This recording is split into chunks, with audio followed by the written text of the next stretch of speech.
capa. Pero bueno, ya como decía mi hija, anatomía todos los fines de semana. Fácil, cervical, con la diferencia que ustedes hacen con canal y ella hace con inquietud.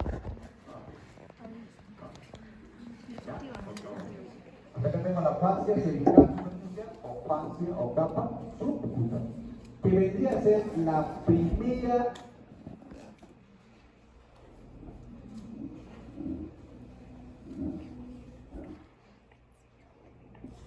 de las capas, ya que la fascia cervical o la fascia del cuello se divide en dos componentes. Por un lado está la fascia superficial y por otro lado está la fascia profunda. Entonces, las fascias del cuello están constituidas por dos fascias: la superficial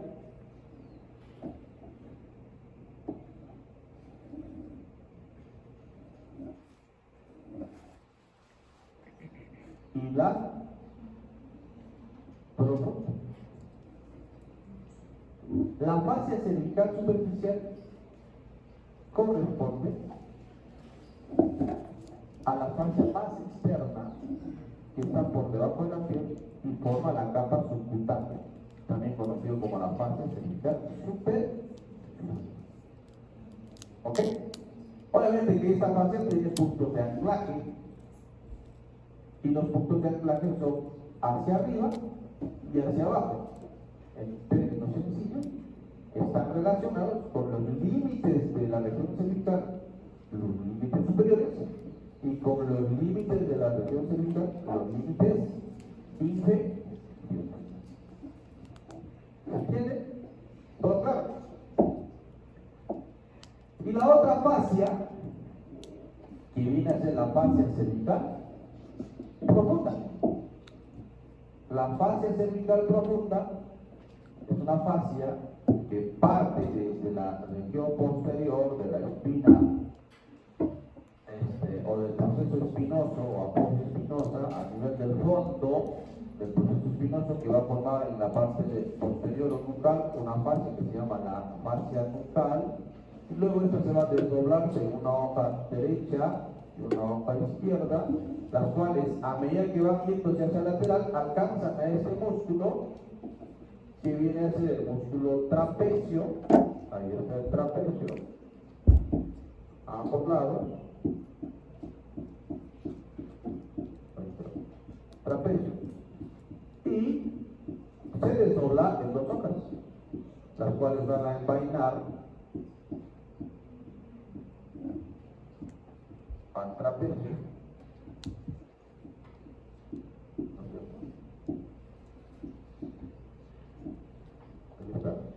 Envainan al trapecio, bueno, justamente la parte del trapecio, con la vaina para el músculo trapecio. ¿De acuerdo? Y luego se vuelve a apuntar en el borde anterior del trapecio. ¿Ok? Cuando llegas a la parte anterior del cuello, cuando voy a hacer de manera esquemática, nada más para que ustedes sepan. Cuando llega a la parte anterior del cuello, próximos al borde posterior de ese músculo, que se llama músculo platysma,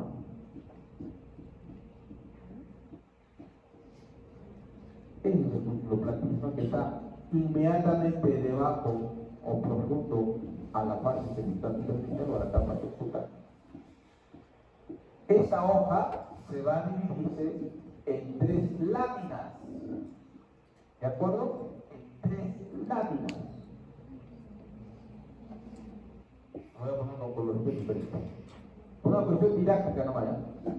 Una lámina anterior o superficial o de revestimiento. Lámina anterior, lámina superficial o de revestimiento. para que se guíe. Otra lámina que va por delante de la tráquea, también denominado lámina pretraquial, y otra lámina que se va por la cabeza, y otra lámina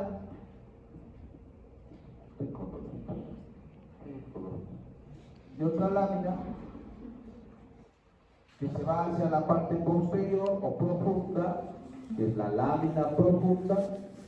Como está pasando por delante de las vértebras, se llama lámina prevertebral. Lámina prevertebral. ¿Se entiende? Ahora voy a borrar para hacerlo correcto.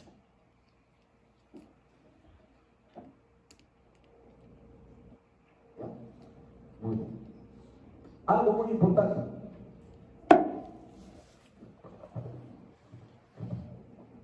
Acá tenemos nosotros, ¿no? La vena yugular interna. Voy a poner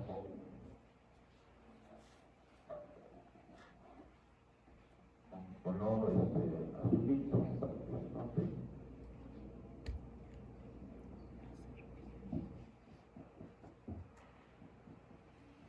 Ahí está, la vena yugular interna. Interna, inmediatamente a la vena yugular, nosotros vamos a tener una arteria.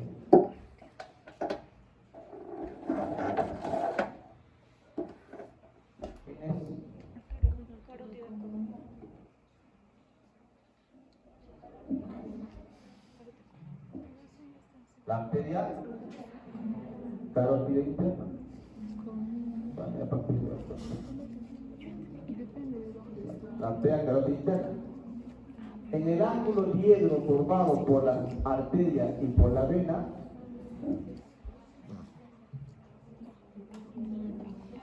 el nervio, el estudiante de mí, va, aunque no ustedes no se llaman paz. ¿Ok? Entonces, ¿qué pasa? La lámina externa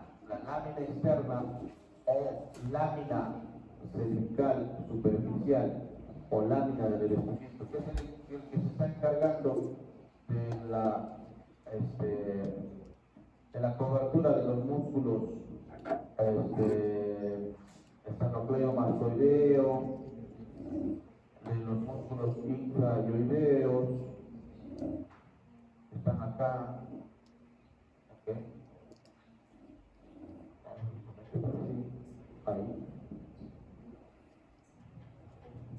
Ahí, y luego se va a centrar. Esta lámina que cubre el esternocleidomastoideo, y acá deberían estar los músculos infrayoideos, va a dar una hoja.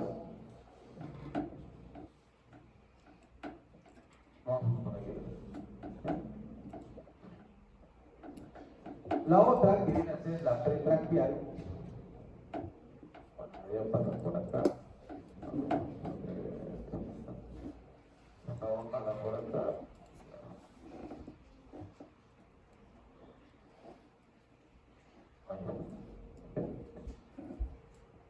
La otra hoja, que es la pretraquial, acá inclusive tenemos nosotros una estructura que es la glándula tiroides, ¿no es cierto? La glándula tiroides. Y la vaina pretraquial, la lámina pretraquial va a estar por delante y además se va a formar una lámina profunda, que es la lámina visceral, que va a envolver todas las vísceras, y dentro de esta va a formar otra vaina que se conoce como la vaina tiroidea, que a su vez va a formar una celda que se conoce como la celda tiroidea, donde va a estar solamente la glándula tiroides. Y en ese proceso va a dar una hoja,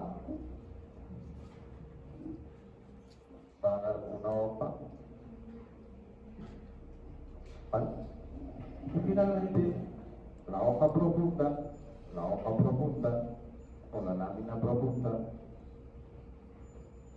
va a ir por delante de la tráquea, o perdón, de la vértebra, va a envolver los músculos pretraqueales, a los músculos escalenos en la parte inferior, y va a dar una hoja que va a completar.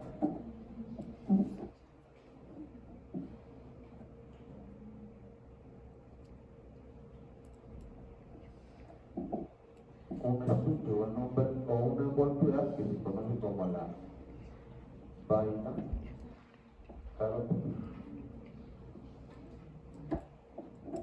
Esta vaina carotidia es una dependencia de las 3 hojas o 3 láminas de la fascia cervical profunda, o deriva de la fascia cervical profunda, y envuelve de manera independiente, independizando estas estructuras, tanto a la vena yugular, a la arteria carótida y al nervio vago. Es una vaina que se llama la vaina carótida. La vaina, gracias a esa vaina carótida y al conocimiento de esa anatomía, es que hay un procedimiento médico que ustedes espero que hagan algún día, que se conoce como el cateterismo venoso rectal. Cuando uno hace un cateterismo, ingresa a la vena, tiene la confianza de que con una simple compresión no va a haber rebasamiento más que a nivel de esa vaina, y va a haber contención, y pues los sangrados no van a ser muy algo que sea demasiado. Si no tienes mucha pericia y picotees a la vena como carmino, pues obviamente la vaina no va a tolerar tanto que va a hacer que la sangre salga fuera de la vaina, y bueno, pues vas a hacer un hematoma en el cuerpo. Pero si haces una o dos máximo 2 puncioncitas, logras coger la vena, no va a tener ninguna dificultad. La vaina va a contener cualquier proceso de hemorragia. Como puedo repetir, siempre y cuando sea uno o máximo 2 agujeritos. Es más que pise. Tengo un dormido, la vena, obviamente va a salir toda la vena. ¿De acuerdo? Entonces, en resumen, la región cervical, para su mejor estudio, se divide gracias a las fases. ¿Cuántas fases había? ¿Cuántas fases había? 2. Fascia cervical superficial y fascia profunda. La fascia cervical superficial, también conocido como la capa subcutánea. La fascia cervical profunda, ¿a qué da origen? A lámina u hoja. Lámina, ¿cuál es la primera de las láminas? Superficial o de revestimiento. La segunda, o pretraqueal, del cual deriva la víscera, por lo que se llama la víscera, y de esa deriva la parte de la glándula tiroides, que forma la celda tiroidea. Y la otra hoja, preventral o profunda. ¿Se entiende? ¿Todo queda claro? Todo claro. ¿Hasta acá hay una pregunta? Ya nos pasó una hora. Y para hacer la descripción, nos vamos a pasar. Bueno, vamos a entrar ya un poquito a los músculos de la región anterior. Músculos de la región anterior del cuello. Y para esto vamos a tomar esos modelos que tenemos acá. Aunque me han dicho que hay una pantalla grande de anatomía, ¿no? Podríamos traerlos para acá. Entonces vean, los músculos de la región del cuello, no vamos viendo desde la parte superficial a la parte profunda. En primero los músculos que están por debajo de la fascia cervical superficial, prácticamente está íntimamente relacionado con esta fascia, viene a ser ese músculo que es el músculo plátano. músculo platisma, que como pueden ver acá, sus orígenes van a estar a nivel de la región torácica, ¿no? Principalmente a nivel del borde anterior de la clavícula y se expande inclusive hacia la región pectoral y va a entrecruzarse con las fibras y la fascia, sobre todo la fascia del músculo pectoral. Eso es un turismo. Y la inserción va a ir inclusive hasta la región de la cara, pasando por el reborde del cuerpo de la mandíbula y el ángulo, ven acá, ahí se fija en la parte ósea, pero hay unas fibras que levantan ese límite y se va a la cara externa de la región de la mandíbula. ¿Okay? Un músculo muy denominado también como el músculo de las bajas pasiones. ¿Por qué? A ver, ¿por qué? ¿Por qué se llama músculo de bajas pasiones? No me digan que no saben. Ya pasó por dedo, ¿no? Ya.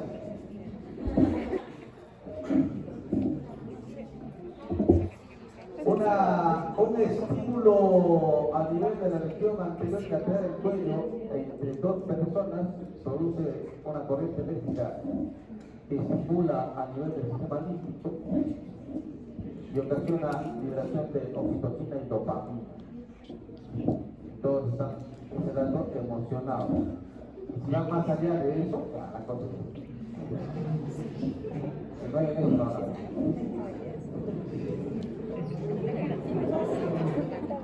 Hoy sacamos el platisma y tenemos acá la región, si tenemos acá esta lista, sería la región anterior de cuello, la región anterior del cuello, gracias a la proyección de este músculo que suele proyectarse en la parte lateral del cuello, que es el músculo esternocleidomastoideo, permite dividir la región del cuello en dos partes muy importantes.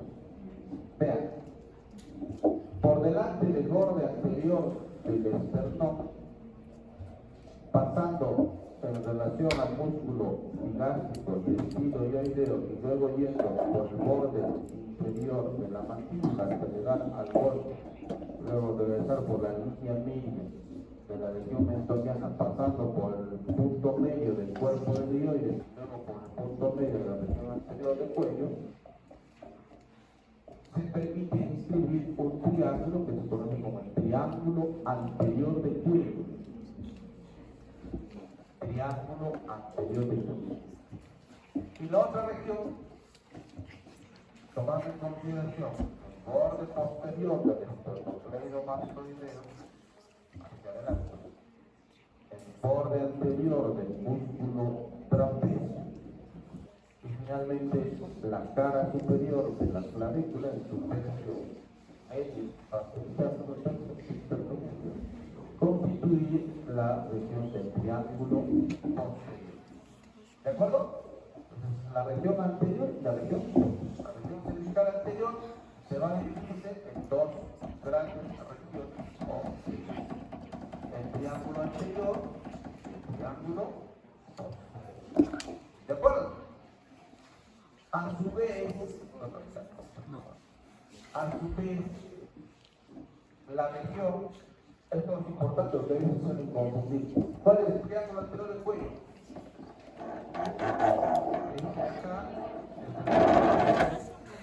Línea media de la abdominal, raso en medio de la inserción del músculo glenoideo, cuerpo de dioides, y acá hay un raso, la unión de la fascia de la lámina anterior o superficial se junta y forma una línea o raso medio. ¿Okay?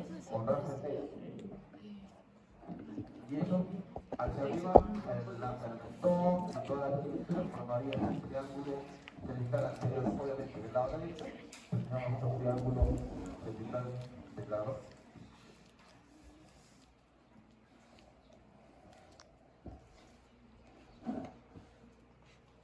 ¿Ya?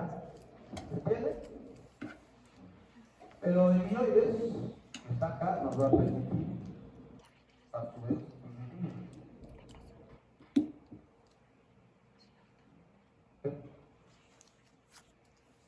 varias. Los que están por encima del hioides y los que están por debajo del hioides. ¿De acuerdo? Aquí está el asta mayor del hioides. Acá está el asta menor del hioides. El cuerpo del hioides.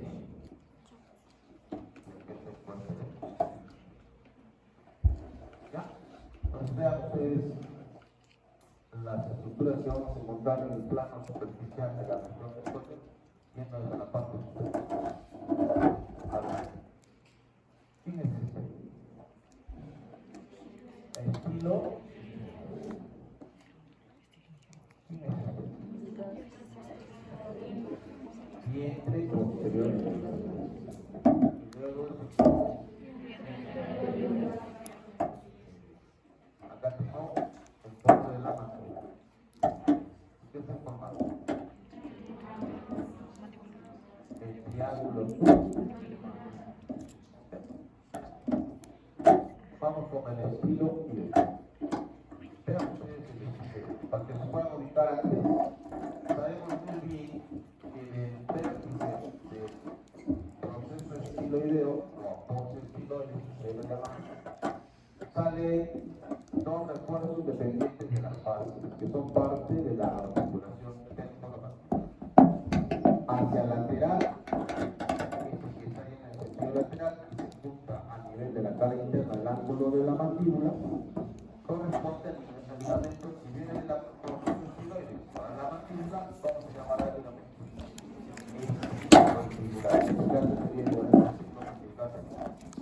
luego viene una refuerzo de la fascia que se convierte en un contingente de fascia y finalmente es un ligamento que va del proceso estiloides hacia el asta menor del hioides.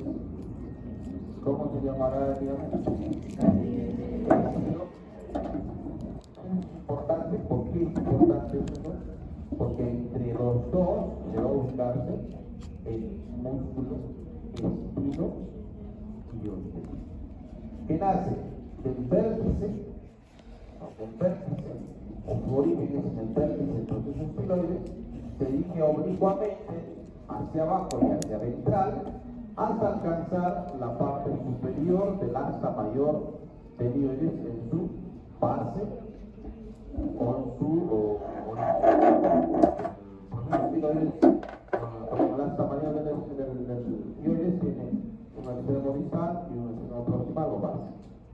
Ahí va a tener lugar su inserción. ¿Y quién se va a encargar de la inervación del estiloide? ¿Quién? Pues el facial es uno de los nervios que al salir inmediatamente por el orificio estilomastoideo va a dar lugar a un elemento nervioso muscular o motor que va a ser el nervio estiloideo, que es una dependencia como ramo colateral del tronco principal del nervio facial. Es uno de los elementos colaterales. Luego, el otro límite del triángulo viene a ser el músculo ligástrico con dos componentes: el vientre posterior del ligástrico hacia arriba y hacia atrás, y hacia abajo y hacia adelante el vientre anterior del ligástrico.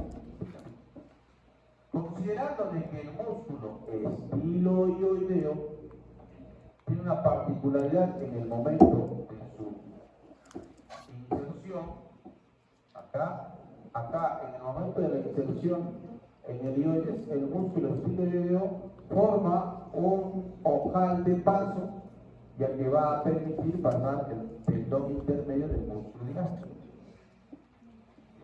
Y acá no está esquematizado, pero seguramente la versión actualizada ya debe estar, que permite formar parte de una polea para que el ligástrico cambie de dirección y se vaya hacia adelante.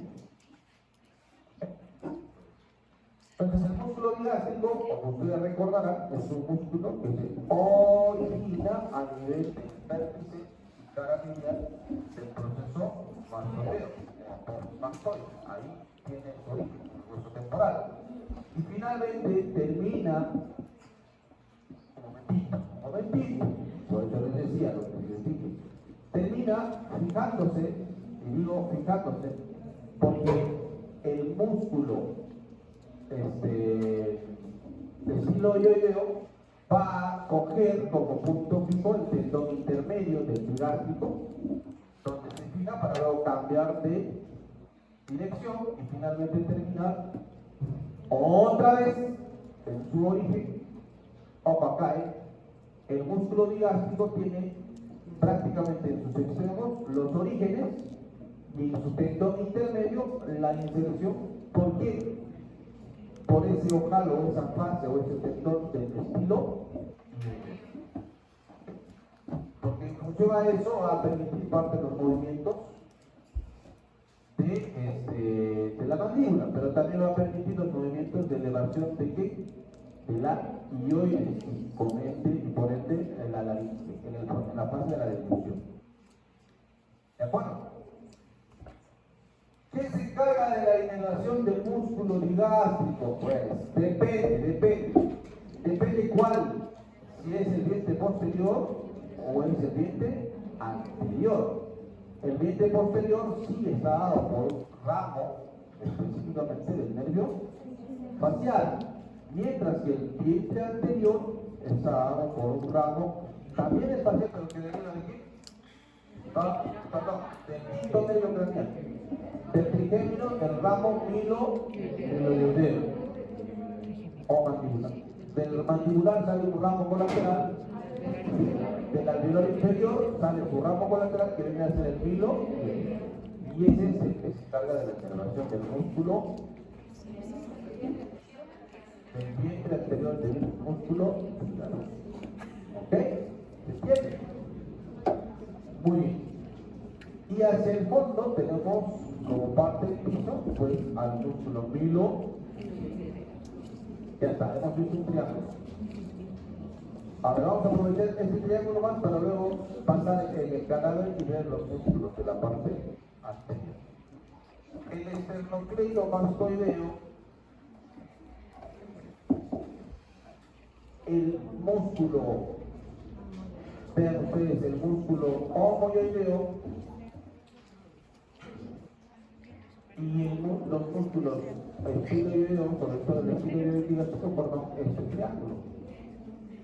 Ven acá, llega por de anterior del esternocleidomastoideo, por de posterior del vientre anterior del homoioideo,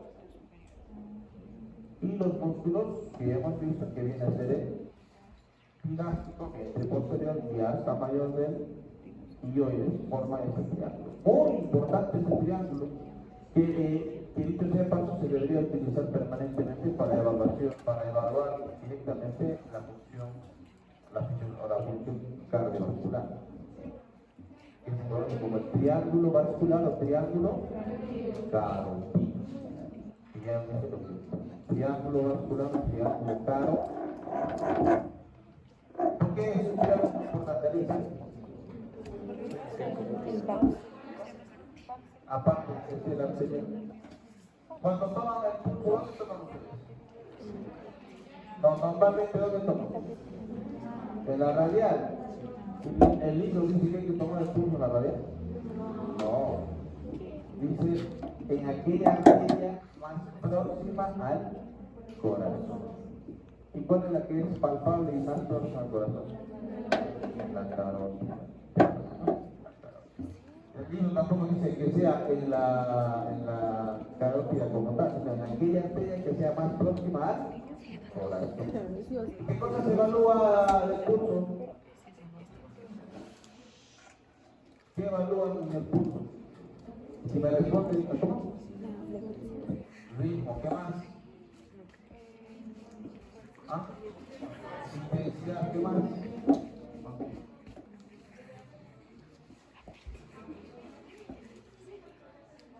Ritmo, intensidad, frecuencia. ¿Qué más? ¿Qué más? ¿Qué más? Y si son, dice yo, ¿no? Enteros y entrenados, hasta las ondas de pulso se pueden distinguir.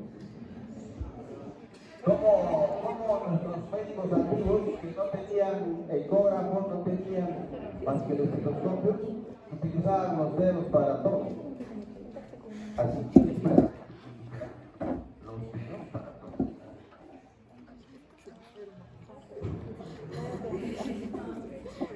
¿Cómo se llama esa? Sí, ¿cómo se llama?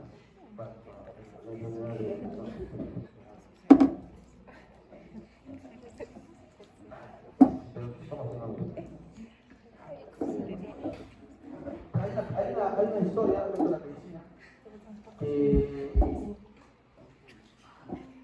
la histeria,